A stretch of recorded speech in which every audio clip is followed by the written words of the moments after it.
The views expressed on this episode of the Came to Believe Recovery podcast do not necessarily reflect those of Take 12 Recovery Radio or its affiliate. The opinions on this show should not be taken as medical, psychological, or professional advice and are those of the host, co-host, and guest. Take 12 Recovery Radio is not affiliated with any particular 12-step fellowship.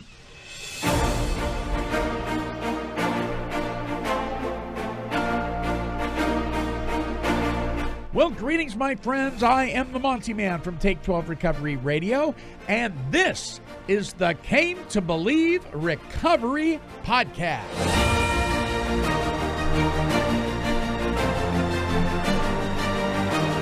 And now, here are your podcasting broadcasters, Tom Williams and Alicia Martinez, to introduce this week's show.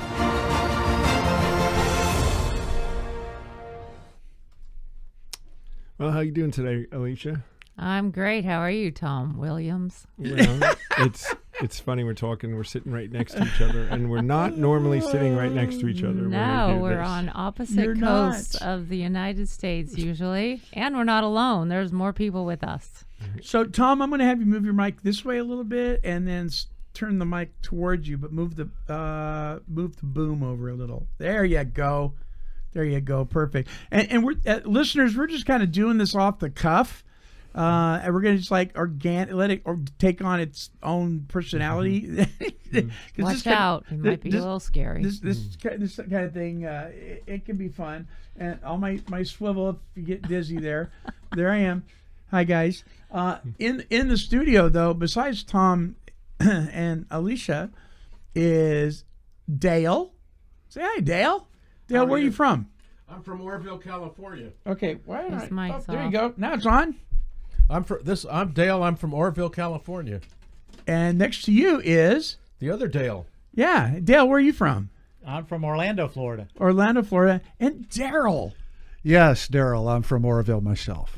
Oh, you are. I You're am from Oroville Oroville. too. Yeah. Wow. So what's on your hoodie there? It says "End Addiction." It says end addiction. That's correct. I'm all for that. That's certainly a goal of the Came to Believe Recovery program. Is all in favor say aye? Aye. Aye. Yeah. Okay. All right. Well, Tom, what's going on, man? We're just gonna let this thing kind of fly. Well, I got to tell you, I'm just so appreciative. It's hard to even stay in my skin, being surrounded by such fabulous people and volunteers that have flown from really all over the country to come and help us deliver the retreat, really perform the mission, Monty, that we're tasked with, which is bringing that message of the Founders Recovery to anybody that wants to hear it or needs to hear it. So when you say Founders Recovery, what exactly are you talking about? Well, we have some roots, Monty, right back to one of the founders, one of the guys that was in the original 40, Clarence Snyder, who was sponsored by Dr. Bob's. And we know from firsthand accounts from Clarence, from some of our founders, Steve Foreman, exactly what they were doing back in the 1930s and early 40s in AA, and how they were doing the 12 steps and how they were completing them very quickly and God-focused. And so we've focused ourselves back exactly the way they were doing it back then, which is not common today when you go into 12-step recovery to hear the same message that was the message back at the beginning, which was when, by the way, it was the most successful. Yeah. Yeah. Do you get pushback? We get pushback. It's the God thing a lot, the pushback. And then the quickness is even more of a pushback that it can't be done in 3 days or less, when there's just all kinds of evidence, Monty, that they were doing it this way. And again, when it was the most successful, when they started, nobody at the beginning had more than 18 months sobriety. So we don't even know where this whole year-long process came that you'll hear about today and things like that. They were moving through this process quickly. Yeah. Sometimes in a day. There's evidence Dr. Bob was doing it in a half a day for some people. And so we've embraced this, and we brought the principles that are behind it and the method that they were presenting this to people. And people that grab it are transformed and recovered. Yeah. Ooh. Uh-oh, there's that naughty word, recovered. Hello. My name's Fred, and I've recovered from a seemingly hopeless state of mind and body. What? You can't say that. What? You get one of those. You get one of those for that. You guys chime in at any time. Because we want to hear. Let me ask the three of you. Have you ever referred to yourself as a recovered fill in the blank and got any pushback by it? Only every time. Only every time. Only every time. Yeah. I always just open the big book and take them to the first page with writing on it, where it says we are 100 who have recovered from a hopeless state of mind and body. Right. I mean, it starts there, and I have to go forth and explain to them what that means. That's just the past tense of recovery, you know. So why do you think even when people are faced with it in print, why do you think they still don't want to go there? They still want. I'm going to just say it. They still want to stay sick. Why is that, Dale? Well, in my experience, it's been most people. The bell tolls. The bell tolls. Oh boy. Most people want to be in control. They don't want God to be in control. They want to be in control, and if they're recovering, they're still in control of what they do. If you're recovered, if you read the big book, God did for us what we could not do for ourselves. Yeah. And to me, that's a major sticking point for people today. One of the things that I have my sponsees do is highlight every time they see recovered, and highlight every time they see God, and so it's amazing. It's all over the book. So do you guys think that perhaps the 12-step movement has moved away from its own literature? Yeah. To a certain degree it has. And it was a journey for me to get to saying recovered. I was associated with Came to Believe for 5 years before I could be at a regular AA meeting and say, "Hi, I'm Dale. I'm a grateful recovered alcoholic." Because there is pushback, and it seems like this culture of the rooms, it's some noble thing to be suffering the rest of our lives. But the big book says the problem's been removed. It doesn't exist for us. Yeah. And we're not giving the newcomers the hope that's in the big book when we do this. And I prayed about it, and I finally said, I'm going to take the flack, because the message of hope of the big book has to get out to the newcomers in the room, because they're dying. And they have to have this message that they can have this totally changed life that is beyond reach of human limitations, but because of God. Yeah. Daryl? Well, yeah, I couldn't agree more. And then it's also evidenced by the fact that, you go and look at the AA Big Book first edition, and then you look at the edition today, and it's been, 5 editions, 4 or 5 editions. 4, yeah. And through the editions, a lot has been cultured out of the big book. In other words, God has been removed. A lot of language had been removed from the big book to where it's been watered down, to where, perfect example on top of the whole recovered topic is meetings, discussing, meetings. You just can't find meetings in the big book, right? Or the discussion of meetings in the big book. So at any rate. Yeah. Yeah. So Dick B used to say, when we go from keep it simple to keep them sick. So I'm gonna ask Alicia here real quick. Okay, because I'm brewing to say something right here. Yeah. Chime in there, my friend. Okay. Well, no, just to be like on the other side of, I think that people don't want to say recovered, because I was one of them, because I felt like, well, then that means I can drink now, or I can eat all the sugar, or I can this. And I think maybe just with my ignorance and other people's ignorance, we don't actually understand that you stay in 10, 11, and 12. But if we say recovered, we think we're done. No? Yeah. Yeah. We think that's it. We've graduated. Right. But you never do. And I think that's just the whole point, is we have to teach them that 10, 11, and 12 is an ongoing process forever, for everyone, no matter where you are, and you just keep going. Now, all of you guys are part of a, forgive my little lazy Susan there, a movement, a very passionate ministry called Came to Believe Recovery, right? Right. And you guys all work in that program.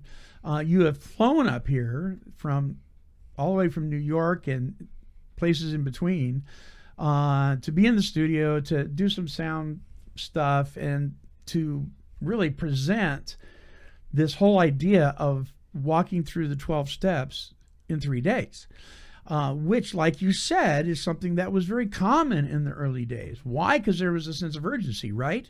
Do you think the sense of urgency is gone? Anybody? Yes. Yes. There's so many nets to catch people today. Yeah. There's in the past there was only institutions and jails and death. Now there's programs, and there's recovery centers, and there's hospitals, and there's lots of ways for people to get helped where they don't have to change. You know, they're just keeping people functioning, keeping them alive. So it's a big safety net there that in some ways is harmful to people changing, because it keeps them sick. You know, when in May of 1994, that was the question I was asked: how long do you want to be sick? I had no idea I was spiritually sick. Yeah. I had no concept of what that meant. I was successful as far as I knew, but I couldn't stop drinking, and it was something strange about that. Yeah. And of course, I didn't want to be sick anymore. Right. And I did what they said to do, and I changed. The miracle happened. Imagine that. Imagine that. What it said in the book, I actually did it. Yeah. And that's what I try to tell people today. Don't think about it, just do it. I'm gonna switch things up here a little bit and pick on, I'm not going to name the organization, but there's an organization out there, a very well-meaning one. They're doing a lot of good for a lot of people, but one of the things they did in the steps, in step 12, they changed the wording a little bit. The wording, you know, who wants to say the wording in step 12? Jump in there, anybody. Having had a spiritual awakening as a result of these steps, we tried to carry this message to alcoholics and to practice these principles in all our affairs. They've changed it to spiritual experience instead of spiritual awakening. And I cringe when I see that, because I dropped acid and had a spiritual experience. You know what I'm saying? You know, and you know, but a spiritual awakening would suggest that I'm walking around asleep thinking I'm awake, and I'm not. It's a whole different animal than a spiritual experience. I have spiritual experiences all day long, but I don't have a spiritual awakening like I did as a result of those steps. How about you guys? Yeah, I mean, it intimates a consciousness, right? When you have an awakening, it's a new level of consciousness, which is what we did experience. And that's what they experienced back then.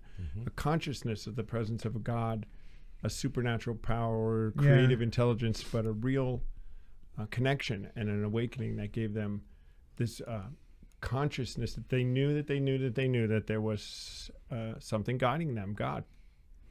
So, Tom, speaking on the thing, I know it's a real thorn in your side because you talk about it a lot.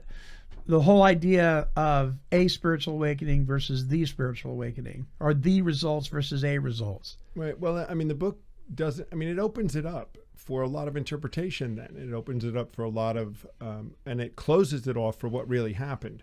So when someone says it's a result of this course of action or a result of the steps, it's intimating that there are other results. And it diminishes that result, that the spiritual awakening was not the central thing that they highlighted. But when you say having had a spiritual awakening as the result of these steps, it really focuses on what the goal is here and what the expected result is. So I correct that every time I hear it. No. It's not a result. It's the result. And if you've had a spiritual awakening, that new consciousness, that contact with this higher power that was the God of the founders, you'll get the promises too. And you can absolutely be recovered. Yeah. Wow. So That's good news. Monty, did you know that when the big book was first published, it read having had a spiritual experience as a result of these steps?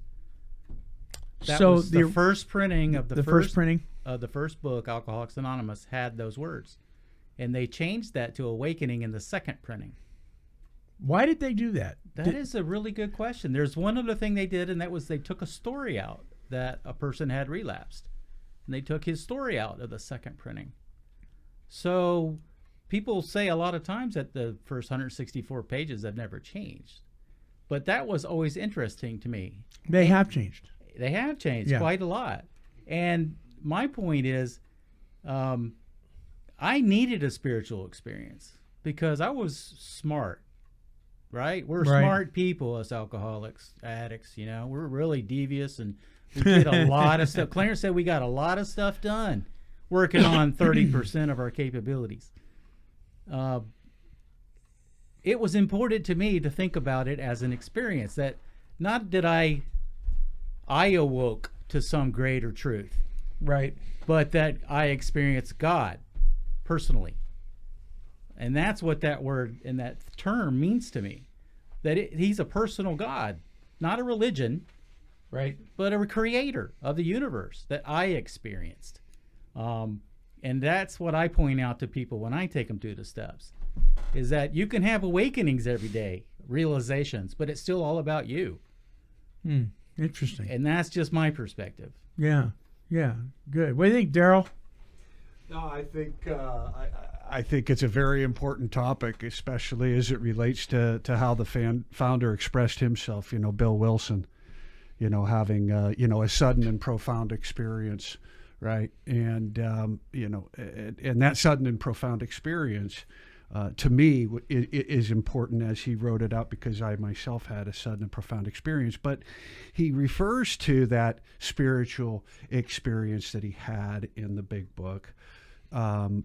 He references it 3 times in the Big Book in the 164 pages, and then that references to one of the most important pages that I think is in the Big Book, and that is Appendix 2, that basically says that sudden and profound spiritual experience is the exception to the rule, that basically it is of an educational variety. It is something that we learn and grow through as we go through the 12 steps. And that awakening that we're talking about, that experience / awakening that we're talking about, that it is a process over time, that's kind of the rule, as opposed to what Bill Wilson, told us about in his experience. So, one of the things that was changed was the ABCs, particularly C. So the ABCs, and people are familiar with this when they read these readings in the rooms, right? That we were alcoholic and could not manage our own lives. That's A. B, that probably no human power could have relieved our alcoholism. And C, that God could and would if he were sought. The original manuscript said God can and will. Period. So it wasn't God moving in our lives wasn't contingent on what we did. It was what he did. Right. It wasn't, well, if you seek him, then he'll fulfill all these things. No, God can and will, regardless.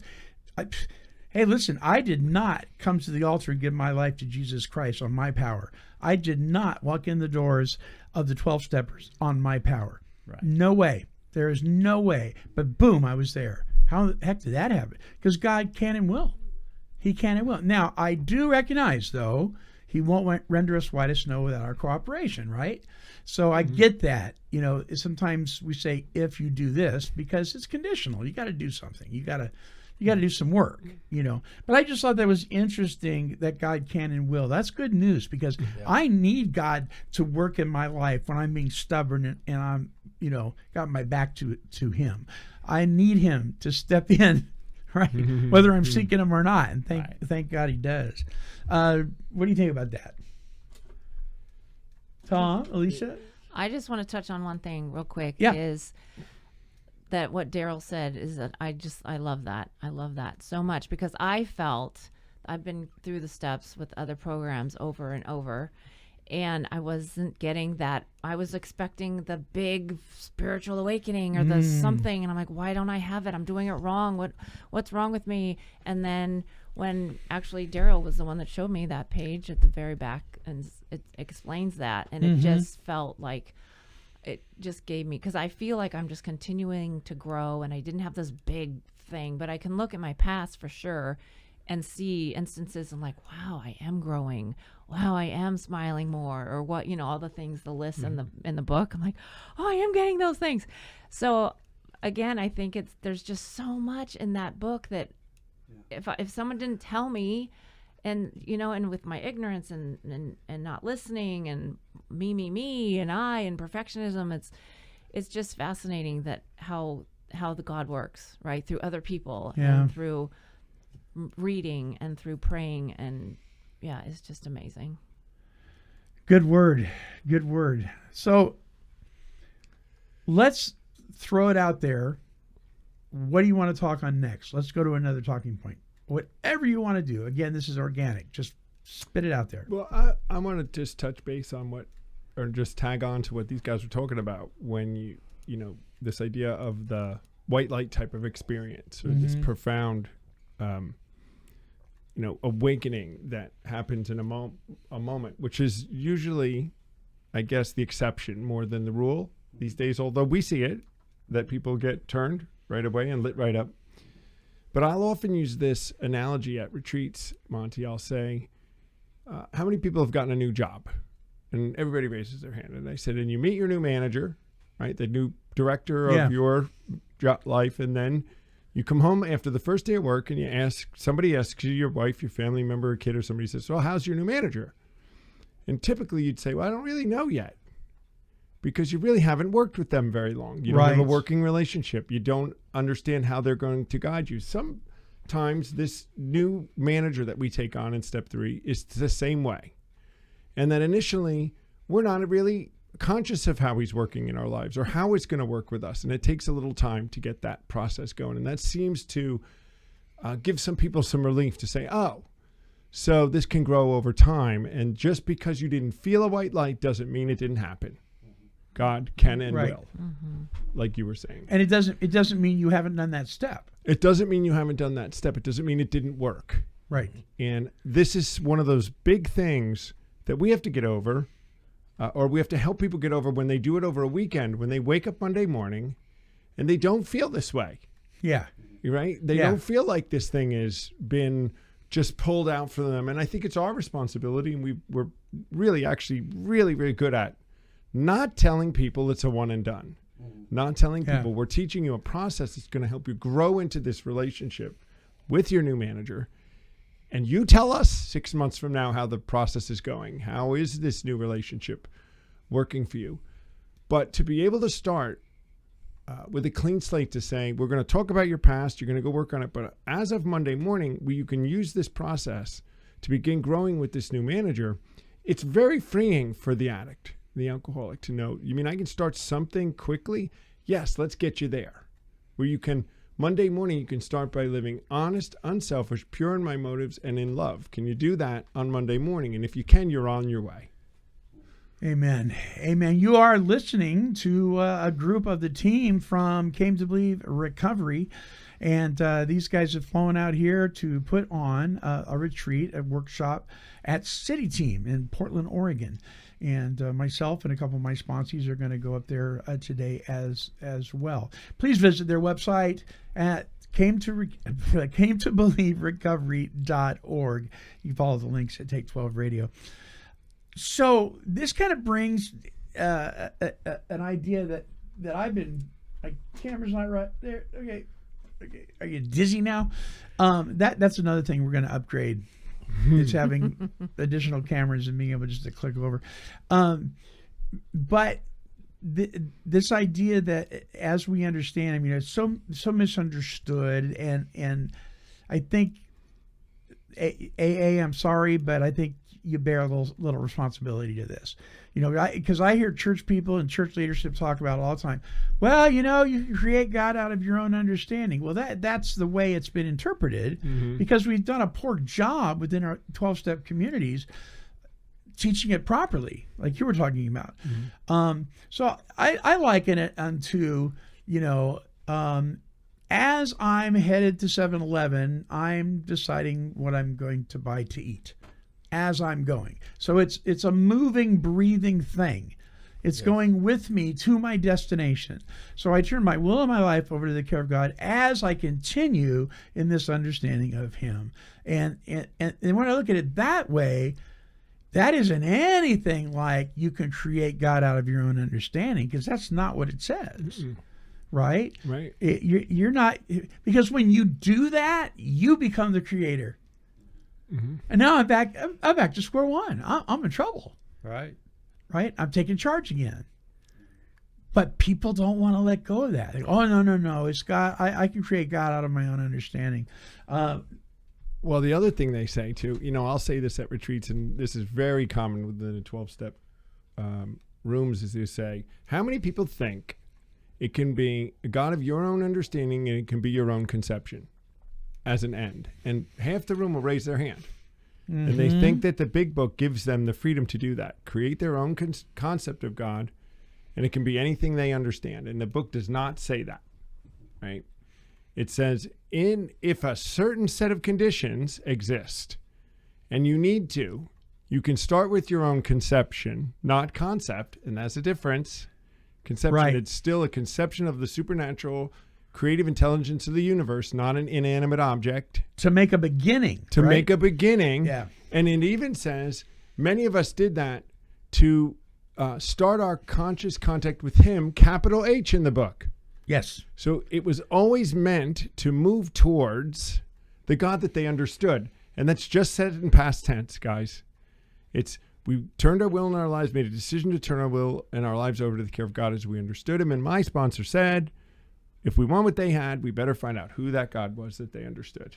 Let's do what they did. And it goes beyond that, because in the book too, it says if we don't, or how does it say? It says we start there even though it's inadequate. Right. And those Right. kind of words. So it's showing you, okay, but it's inadequate. Yeah. Start there, but keep going. That's go. a great point, Alicia. It calls your own conception, if you do that, inadequate.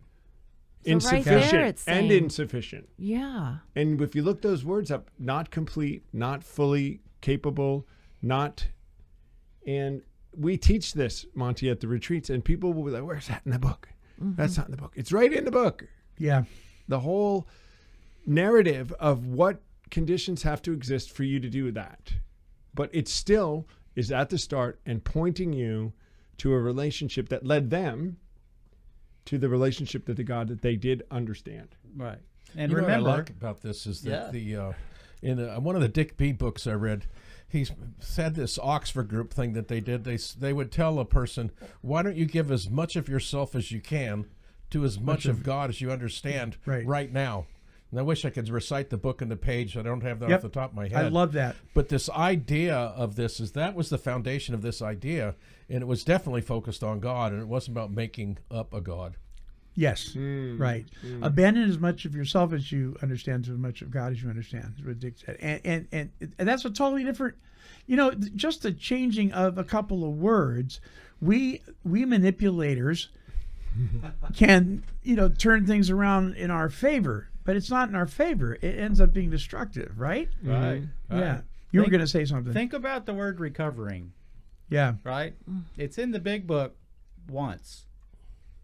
Recovered, recovery, recover, in Multiple times. lots of times. Recovering is only in there once, and it's in to wives. It's not even talking to an alcoholic. So it doesn't really apply to us to be looking at ourselves as recovering. We are either in recovery or we are recovered. And it matters how you talk about yourself and what you believe, because as one thinks, so they are. I mean, that truth doesn't go away because we don't like it. So I just encourage people, if you study the big book, and they have lots of people have created lots of books to help you study text better. Yeah. And you can look, and it'll tell you how many times a word is in a book, and it clues you into how important that word is. Because a group of sick people come up with an idea that sounds good to sick people and gets passed along.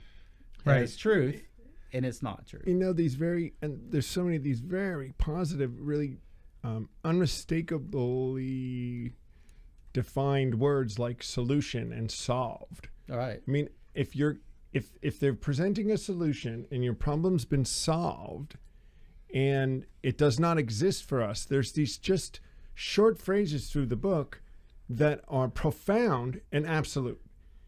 And people just miss it. If your problem's been solved, you don't have it anymore. You don't have any more. 1 and 1 is 2. You don't keep solving it. Well, it was, 1 and 1, I'm still figuring it out. Well, once you've solved it, you move on. It can be like that. We have a solution to this problem that we had. They did. And we teach it that way. If you want what they have, which was to be recovered, your problem is solved, you have a conscious contact with a creator, a supernatural creator, a God, you're now having an experience with him in your life as you're growing in a relationship, and you're receiving all these promises that are in the book. Promises in 5, promises in 9, promises in 10 that define a fantastic life that has nothing to do with whining and crying in a meeting. You wouldn't do any of that. I will often say, isn't that what we all really wanted? I mean, we want to be away from the substance that's just got us in bondage. But what we really wanted was a life that was successful at any level, right? A relationship at anything. And this program offers a solution. It's much greater than just us being relieved from the substance. Much greater.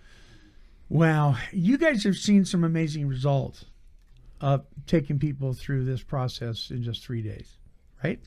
Yeah. Amazing results. And so, maybe a person doesn't have a white light experience today, but there are some folks, and correct me if I'm wrong, that have had some pretty substantial awakenings during the process of these 3 days, right? Versus somebody that didn't feel anything. There has been some. Oh, it's actually the rule more. Yeah. That people have had, someone would call it a white light experience as far as, defining it that way. But they walk away with a huge amount of hope.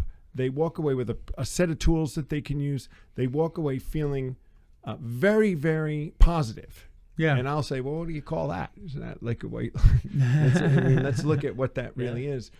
But people leave with so much enthusiasm, and it's more than not. You'll be amazed. You'll see people come in hopeless. No chance this is going to work for me. That's the way that's the way I walked in. Sure. Tom was there when I walked in. Already my had first made the retreat. decision. It's not going to work. This is not going to work. I don't deserve this to work for me. We're all filled with shame for what we've been. And then the light comes on, and it's like, oh, that does apply to me. Yeah. Oh, maybe I can do this. Well, all these other people believe this, what they're saying. Maybe could work for me. And you go through the process, and you watch people change from Friday night to Saturday morning to Saturday night to Sunday morning. They're got a glow about them. It's like all of a sudden they're different people. Because why? Because they are different people. Yeah. They've been through the 7th step, and God has taken those things away. And we don't want to give him credit for that. And we don't feel it sometimes, but everybody else can see it in your face. Yeah. And that's what makes it worth doing this. Flying from Florida to Portland for a weekend. That's what makes it worthwhile, because I would never have that effect on people staying home this weekend. I would never witness that amazing transformation of what that 164 texts does for us without being there. So Monty, you're going to get to see this this weekend. I'm excited for your own 2 eyes. Yeah. And what Dale says is true. We watch people come in, and it's a profound change. They can't fake it. It's not fake. You watch their whole countenance change over the weekend. Brightness to their eyes, some life. They change in the way they look. It happens, and you're like, that person is not the same when they leave. And it just gets us flying all over the country. It's what has us all so inspired to do everything we can to keep this movement going.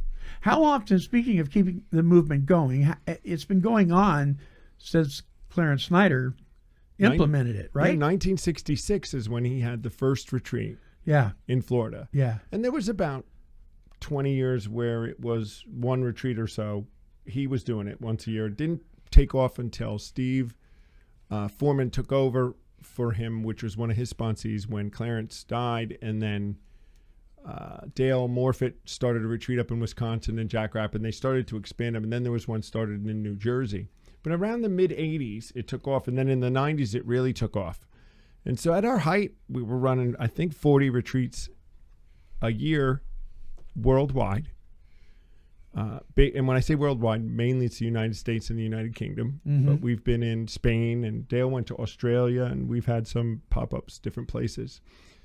We're coming back. The pandemic took us out a little bit, brought us down, and we did 15 virtual retreats, and lo and behold, It works. it works over video as well as it did. You know, Monty, just to go down that, we have some of our leaders today that have that got recovered and are now part of our volunteer leadership corps that started on the virtual retreats. That's what I was going to ask you.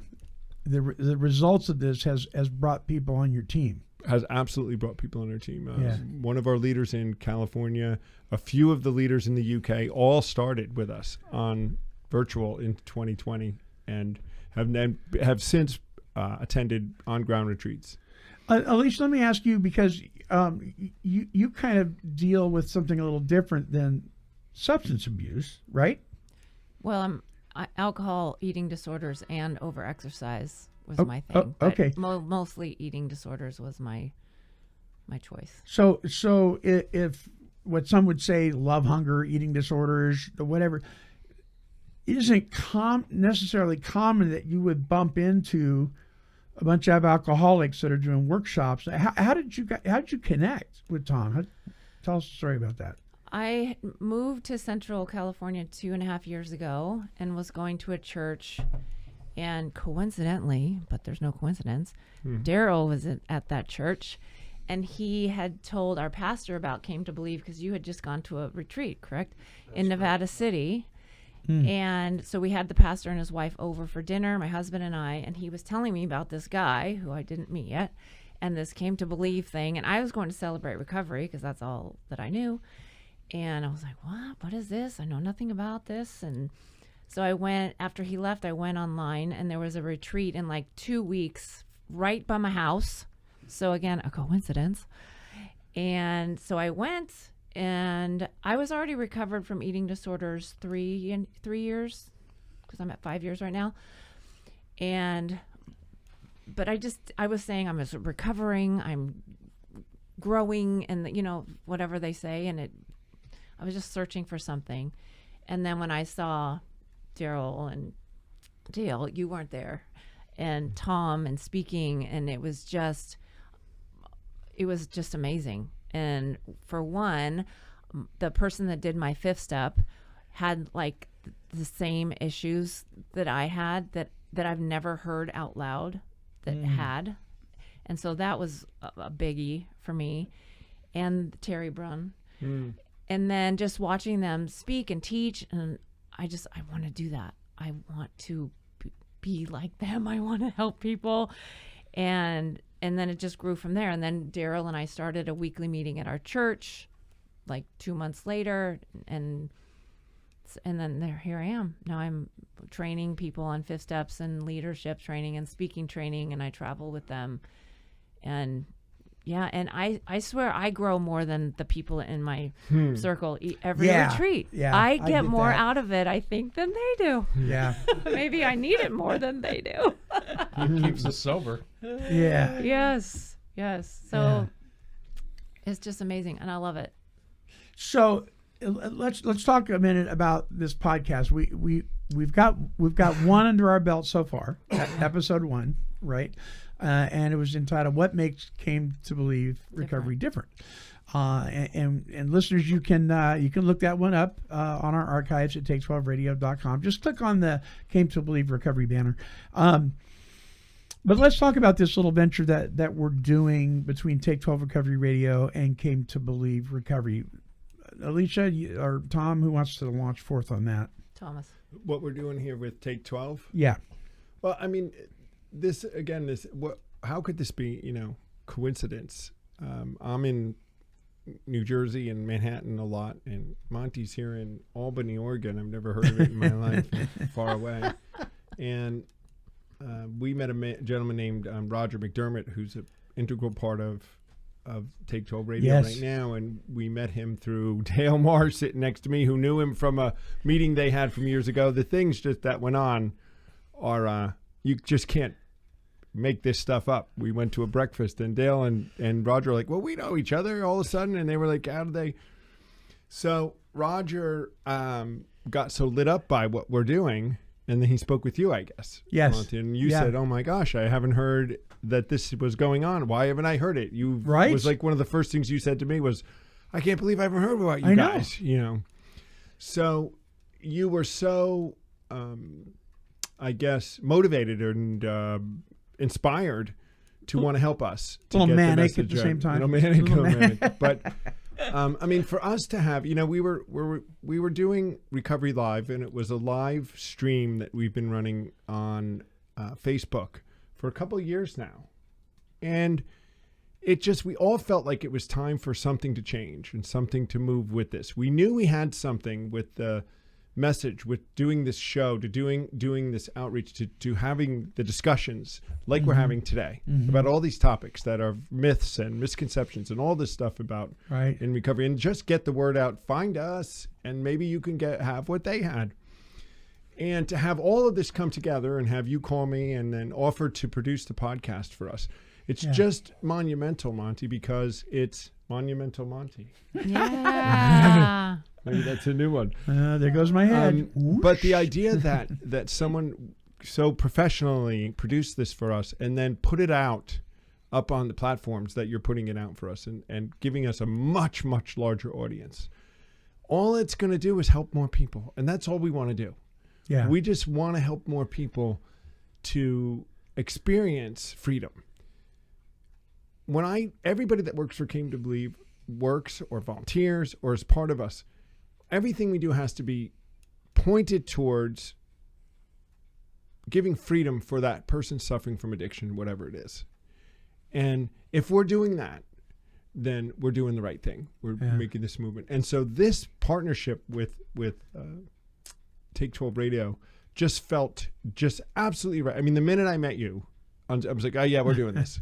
Oh, You wow. know? And it was like, it just all just went, and all the stuff that you've done. We're so appreciative of you, Monty. And we want to partner at a deeper level, and we're going to talk about that and how Came to Believe and Take 12 can be deeper partners to make sure that maybe there's some upgrades to the studio that go on around here, and some things that you need and things that we need, getting the word out. So here we are this is kind of number 2, but this is like 1.1, right? Yeah. This thing we're doing. Yeah. And Alicia and I are really motivated. We were bringing guests on, and we were moving in a little bit of a different direction with the Recovery Live, and we're going to focus now.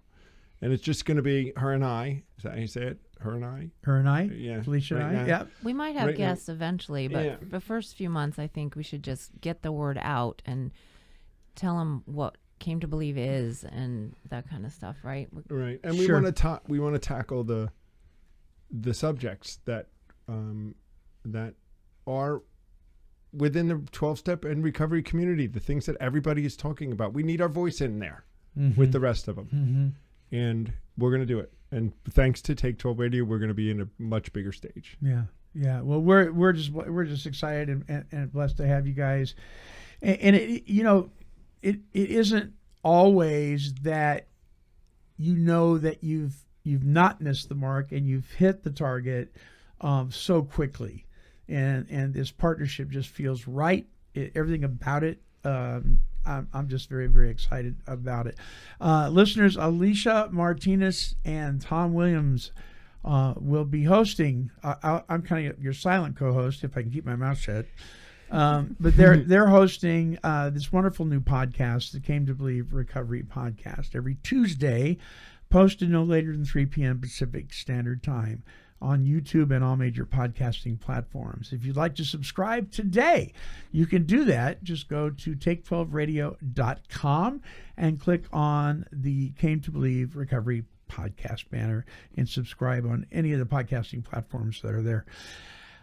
Wow, so this has been a lot of fun. You know, it's kind of crowded in here today, but it's a lot of fun for me because we don't often have these many people here, but we've got it set up so we can.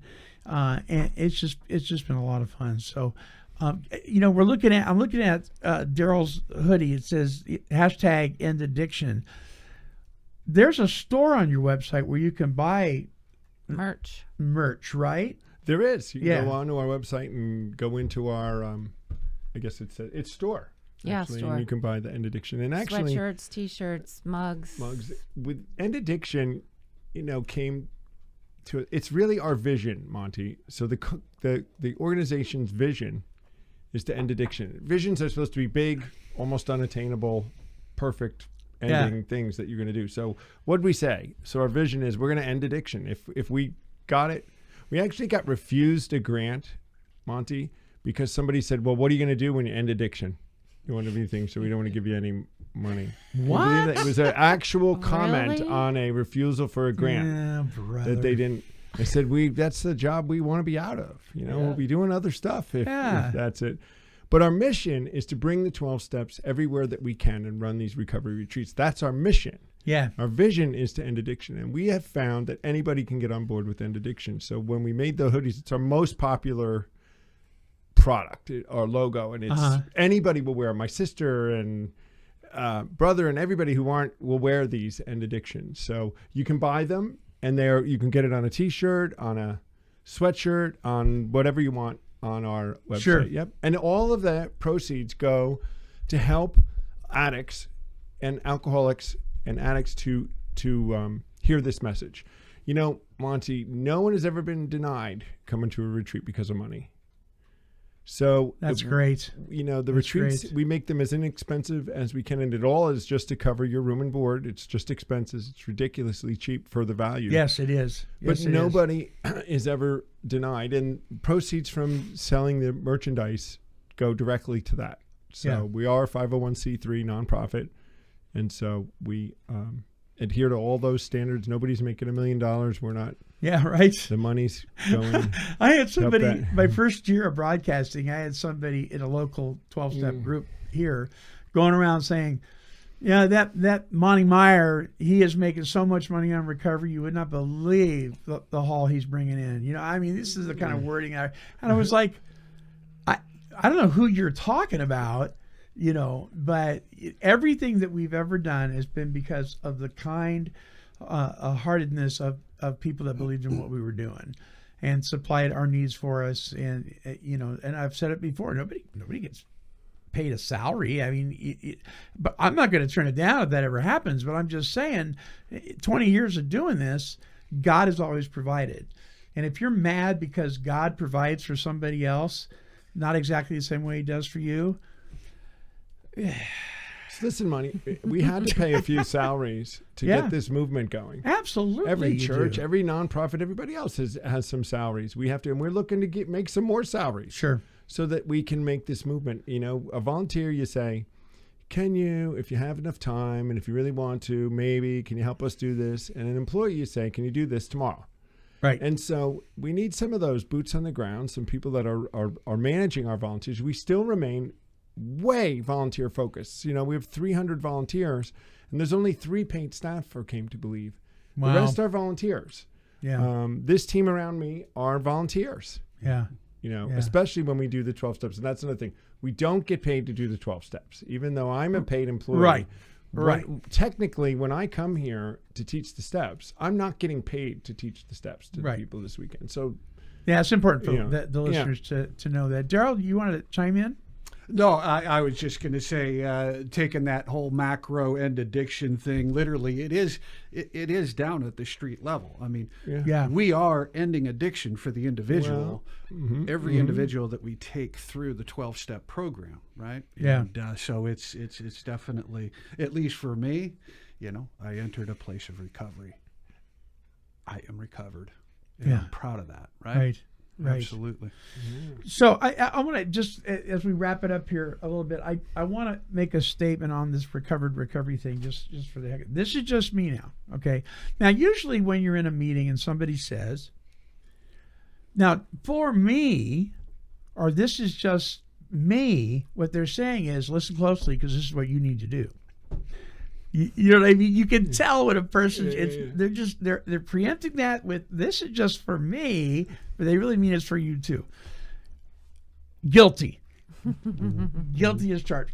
So if I'm speaking at a specific fellowships, convention or gathering or local meeting, I will introduce myself as hi. I mean, if it was an AA meeting, I'd introduce myself as hi, I'm Monty. I'm an alcoholic. In a meeting, it'd be hi, I'm Monty. I'm an addict. This Celebrate Recovery meeting. I'm Monty. I live with alcoholism. I don't say I suffer from it. I live with alcoholism, and I'm in long-term recovery because that's the way they like it. But I will not fail to include in my talk that I have recovered from a seemingly hopeless state of mind and body. I have recovered from the symptoms are gone. The symptoms are gone. If you're recovered, the symptoms of what it is you recovered from are gone. Doesn't mean that you're not allergic. It just means the symptoms are gone. That my life has changed and it's recovered by the power of the God who is God. And I am not afraid to point him out that what his name is, Jesus Christ. If I start out in a secular 12-step meeting and say that, I've recovered, I'm going to lose half the room. So I don't want to do that. I want to get them, on my side there. And then when I do, then I'll let them have, the truth is, hey guys, I got to tell you, I've recovered from this. It doesn't exist for me. So if you're telling me, and I've heard this in some of the opening lines in meetings, limit your sharing to your problems with whatever. I don't have a problem with that whatever anymore. Right. Does that mean I can't share? Well, according to what you just said, it does. So can I share? But I think it is vitally important, and you guys have said it here today, that we understand that we can and do recover from these horrible things that sought to kill us, to take us out, and hurt everybody in our lives. We can and do recover. And if we're not going in that direction, we're on a bad road. And I'm sorry, but if your 12-step meeting isn't teaching that, they're not teaching your program. NA talks about it too. I'm going to paraphrase here, but that tired old phrase, once an addict, always an addict, will no longer be tolerated by the community or even the addict themselves. The lie is dead. We do recover. That's Narcotics Anonymous. In Alcoholics Anonymous, recovery is all over the place. So I don't know what the problem is. I don't know why we're arguing about it. Let's stick to what your program says, not what your opinion is. Monty, when they first came out with that, when Bill first wrote that desire to stop drinking, right? It was a honest desire to stop drinking. When they decided to adopt it, they couldn't agree on what honest meant. So they took it out. That's our leadership. Yeah. That's how things change. And we lose perspective. So I agree. It's not what we do. It's what they did is what we're going to share with these people. Because that's what the Big Book was written by, was those 40 guys back in 1938 who had found a way against all odds to save people that were unsavable. Yeah. They had survived something they should not have survived, a shipwreck. They were in a fellowship. And it is amazing when you put it in that perspective, it removes all the pressure off of you to perform. That's a good point. And you just deliver the truth to them and watch it change them. Monty, I use this example of a barometer for people to use. And I'll say, look at the 9-step promises, okay, and read them. Right. They aren't saying these are things we think you might get or, look for these. It's a past tense narrative saying we got these things when we did this stuff. And I'll say to people, read those promises and tell me if you're getting them at any level in your life. And if you're not, what are you doing? Or what aren't you doing? What aren't you doing? Because you're supposed to be getting it. And this is it. This leads right into this whole conversation we're having, that if you're living that way, if you're receiving the promises like they were, you can't define yourself as still in recovering. I mean, I would defy you to say, how do you say you're still recovering if you have intuitively know how to handle situations that used to baffle you? You have a newfound freedom and happiness and joy, and you have all this stuff. How are you still recovering? Yeah. You know? I think it's because people don't understand what that means, you know. So and I know listeners are tired of hearing this from me, but I'm going to do it again. It's the peanut allergy analogy. Right. You know, if I'm allergic to peanuts, I eat peanuts, and I swell up and I can't breathe, and I'm in the hospital, and they stick me with an EpiPen. While the swelling is going down and I'm able to breathe again, and things are slowly changing back to normal, I am in recovery. Once they release me from the hospital and they have me sign that little piece of paper, I have recovered from the peanut allergy. Am I still allergic to peanuts? Yes. You betcha. Have I recovered from the peanut allergy? You betcha. Absolutely. You know, I don't understand why that's so hard to understand. Diabetes, heart disease, many things we say the same thing that you can recover from completely, but you can get them again. If you change your habits, But you can get them. you don't go around saying, I'm a recovering diabetic. For the rest of your life. I'm recovering from my whatever.